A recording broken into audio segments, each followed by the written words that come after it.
David, we're here, Tribeca. What an amazing world premiere for your film. How proud do you feel right now? Extremely proud, because actually I also used to go to a film school in New York, and since then I haven't been back for 20 years. Wow. So this is like the first time that I set foot back in New York. I left right before 9/11. So it was such a tragic departure as well. So now I see that the city has changed, but also it's kind of the same. And I remember oh yeah, that's right. Actually, I'm a New Yorker. Exactly I went to film school here. Exactly right. I live in Amsterdam. I went to Asia a lot, and now I'm like, yeah, I'm a New Yorker again. So that's the biggest feeling that I've got so far. That's and of course I'm very proud to be here. I'm very proud to.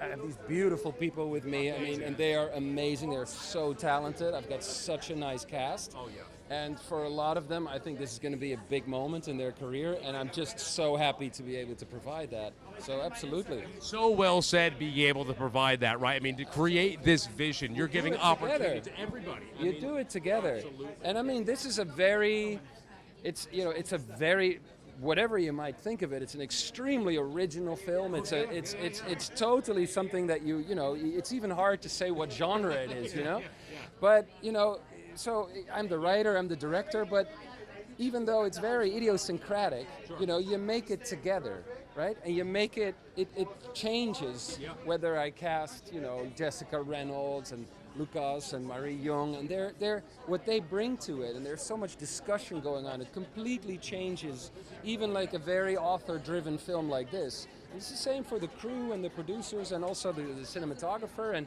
so, I mean, I'm just very happy that this process now can be shown here, of course, as any filmmaker would be. But yeah, I mean, no, it's teamwork, and that's 100%. and now to be here together, it's awesome. It's amazing. I was going to say, before the teamwork, the idea, the concept of this, how did it come to mind? Was it here living in New York? Was it before you came here?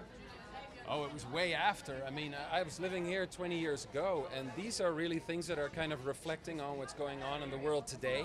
Like, there's so much polarization going on. Our relationship with nature is so disgruntled. So I've really been thinking about, things that are really of a global nature, of our what humanity represents right now, and what right we would have to tell a feral person, that's a human without the program, our cultivation, what right we would have, what it is, what she should be like as a human being. And so that's where the concept came from, It's like, what if we do like, an updated version, a contemporary version of the wolf child, and she doesn't actually want to be human on our terms. So yeah, that's where it came from, and it didn't came from a specific place. It just came from the human condition at this moment. Yes. So, but it took me a long time to write several drafts and to have everything structured well. So it took me years to write it, absolutely. Yeah. I'm sure it did. Now, when you cast and you're around an amazing cast like this, again, very deep, they have to get into this. This is not just a typical film. Yeah. What is your process from starting and finding these amazing talent that you surrounded yourself with? And that has to be a hard journey to pick the right people.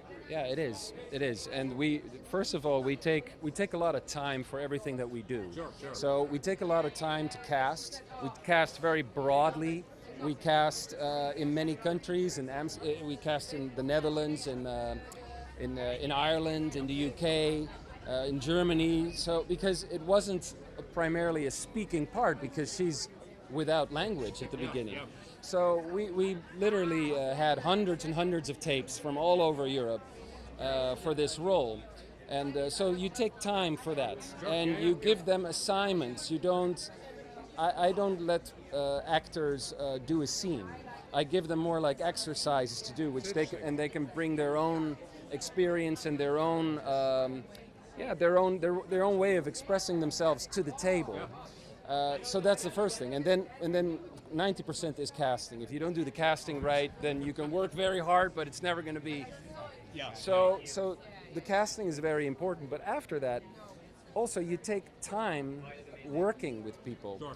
And there's a lot of talk. There's a precise script, but then there's a lot of talking about what the characters are. So there's month and month of discussing what the deep truth about the characters is.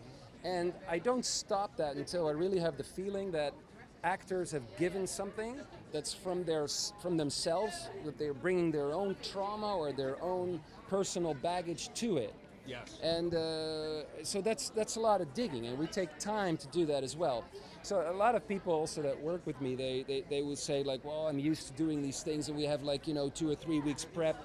Now we have like 5-month prep, Sure, and that's yeah. and that's something you need to demand, because everything takes time. So yeah, I mean, especially of course for Jessica. Okay. Especially for Jessica, of course, she had to learn how to move like a wolf. Yes. We had a whole wolf pack that she had to, be accepted. She had to be accepted in their hierarchy. So there was a lot of physical work and a lot of work with animals involved. So that was all.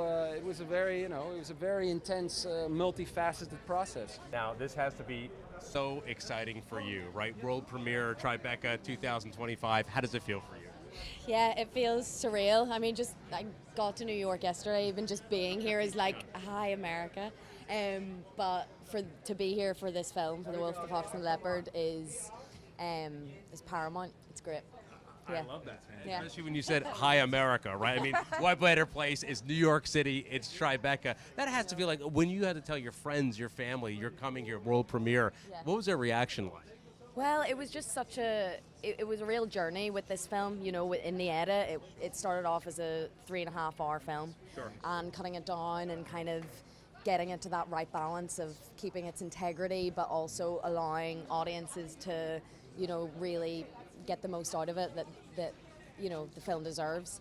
And so, yeah, it's been a real journey getting it to the right festival, and for it to land in Tribeca just felt really exciting and really right. And yeah, let's see how it goes. Are you kidding me? Right festival. What a festival. Right now, you mentioned cutting it down, making those kind of choices. That's a lot of responsibility to undertake. How do you personally, when you're involved with that now, how do you undertake that kind of responsibility? Because that's a big deal to do that.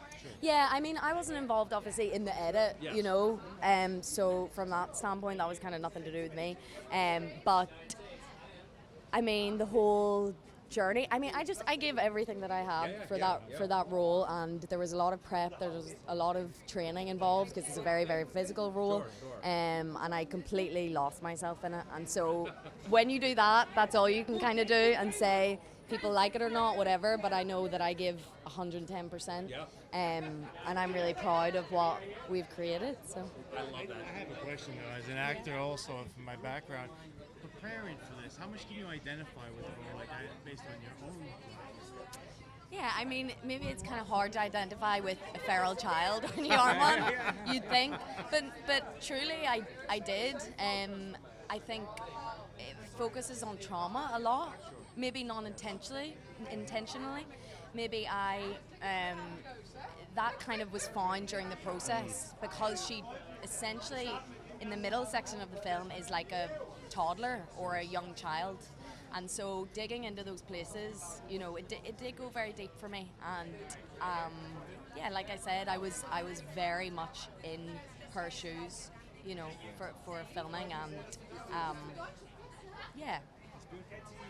So well said. Before you go, any last words of advice for the listeners out there? Just please be open, go see it, experience it on a big screen. I think it's rare for cinema these days to be super bold and fully committed to what it's trying to say, and I like to think this film is, and so I hope people just give it a chance and see me walking on all fours. You've been fantastic. Thank you so much. I can't wait. Thank you. Thank you. See, how do you feel today? I do feel amazing. I'm very happy to be here. Your film is so unique, right? I mean, I love what you're doing, the creativity behind it. How does it feel now to be in this great process of being in a film like this, especially now at Tribeca for the premiere? Well, it's been a long journey, and I hope that all the love and the work and the effort we put in it will come to blossom now. Absolutely. Do you feel a lot of responsibility?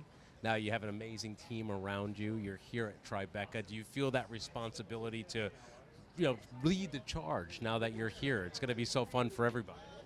Yes, I do feel that responsibility because it's a sincere heart project. Exactly right. Yes. How do you handle that kind of responsibility? Well, Wow. I don't know. Ask me later, I guess. Are you incredibly excited though? Yes, I'm very excited and very happy. I love that. That's so exciting. You are so blessed to be here. This is really incredible. I think it's phenomenal. What a world premiere. Yes, I am. I'm very grateful. Anything that you want to say to people that are out there to inspire any other filmmakers, that people that are out there in the world? Especially in those times, stick to what you really want and what you believe in, and don't try to please people. So well said. You are really, truly just an inspiration. Thank you. Thank you so much. Thank you.